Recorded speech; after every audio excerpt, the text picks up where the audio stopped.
Božji blagoslov svima, dobrodošli na kanal Vojnik sreće. U znak podrške pretplatite se na kanal. Isus želi da o đavlu znamo da je stvaran, da nas želi odvojiti od Boga i pridobiti za svoje kraljevstvo tame. Đavao mrzi Boga i sve one koji vjeruju u Boga. Mrzi mene i tebe. Ako je pokušao više puta uništiti Božijeg sina, možemo biti sigurni da traži i našu smrt. Pokušava uplašiti i napastovati kršćane i natjerati ih da misle kako svijet može udovoljiti njihovim potrebama, iako to može samo Bog. Što Isus želi da znamo o đavlu? U videu donosimo 5 stvari koje nas Isus uči na temelju susreta s đavlom u pustinji. Đavao je stvaran. Biblija nam govori, duh tada odvede Isusa u pustinju da ga đavao iskuša. Ljudi ne bi trebali sumnjati u đavolsko postojanje. Doista je stvaran i pokušavao je uništiti Isusa u pustinji kako bi spriječio njegovo otkupiteljsko djelo na križu. Đavao nas pokušava natjerati da sumnjamo u Božju brigu o nama. Isus je postio 40 dana i 40 noći, a đavao je iskoristio ovu priliku kako bi napao Isusa u njegovom oslabljenom fizičkom stanju. Đavao mu je rekao: ako si sin Božji, reci da ovo kamenje postane kruhom.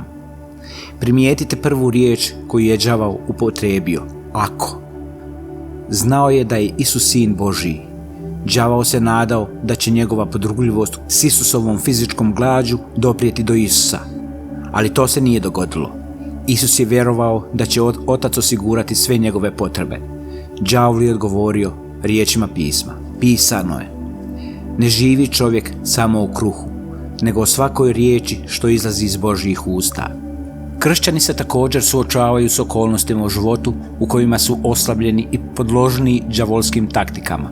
Moramo vjerovati Božjoj riječi i ne dopustiti da nas sumnje, strahovi i tjelesne želje vode u grijeh. Također trebamo redovito pohađati crkvu i biti u zajedništvu s Božjim narodom, kako bismo zajedno bili snažni protiv đavla. Đavao zna Sveto pismo. Zatim đavao navodi Psalam 91, da navede Isusa da skoči s vrha hrama kako bi testirao očevu ljubav prema njemu. Isus odgovara Sotoni upravo pismom. Pisano je također: ne iskušavaj Gospodina Boga svojega. Jedan od glavnih načina na koji đavao napada kršćane je da koristi riječi pisma, ali pomiješane sa lažlju. Baš kao što đavao izvrće Božju zapovjed Adamu i Evi u rajskom vrtu, on ponavlja istu vježbu sa Isusom u pustinji. Kršćani moraju biti dobro opremljeni Božjom riječi, kao što je bio Isus, kako bi se mogli snažno suprotstaviti đavlu. Ipak, poznavanje pisma nije dovoljno. Kršćani moraju znati protumačiti stihove Biblije u njihovom pravilnom kontekstu, kako bi ih učinkovito koristili u odnosu na sve đavolske taktike. Đavao ima veliku moć.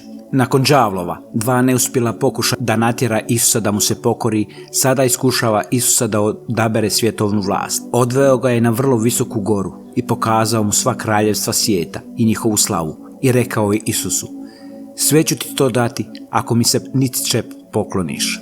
Đavao pokazuje svoju veliku moć tako što je prvo odveo Isusa do vrha hrama, a zatim na vrh gore. Ako đavao mora učiniti takve stvari, nikad ne bismo trebali podcijeniti njegovu moć ovdje na zemlji. Nadalje, ne treba nas iznenaditi zlo koje vidimo svuda oko nas.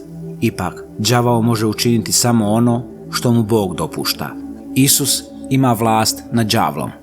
Možemo biti sigurni da usred svakog pokušaja Bog kontrolira i ima konačnu moć nad đavlom u svim stvarima.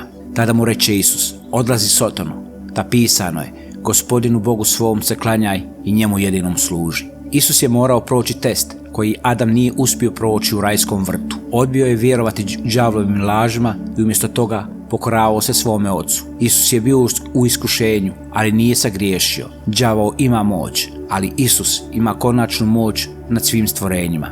Kada je Isus rekao: odlazi Sotono, đavao ga je morao poslušati. Iako se možda činilo da je đavao trijumfirao kada je Isus završio na križu, zapravo je bilo obrnuto. U tom najvećem zlu, ikad počinjenom protiv Boga i čovjeka, Isus je pobijedio grijeh, smrt i đavla, te omogućio spasenje svima koji se pouzdaju u njega. Grob nije bio njegov kraj, uskrsnuo je i danas živi. Ako ste u Kristu, đavao će vas napadati. Njegovo je vrijeme kratko i njegova je sudbina sigurna. U ovo vrijeme, prije Isusovog povratka, Bog je strpljiv prema vama, jer neće da tko propadne, nego hoće da svi prispiju k obraćenju. Uvijek mu vjerujte, jer on će vas učiniti i postojanjima do kraja, bezprigovornima, u dan Gospodina našeg, Isusa Krista.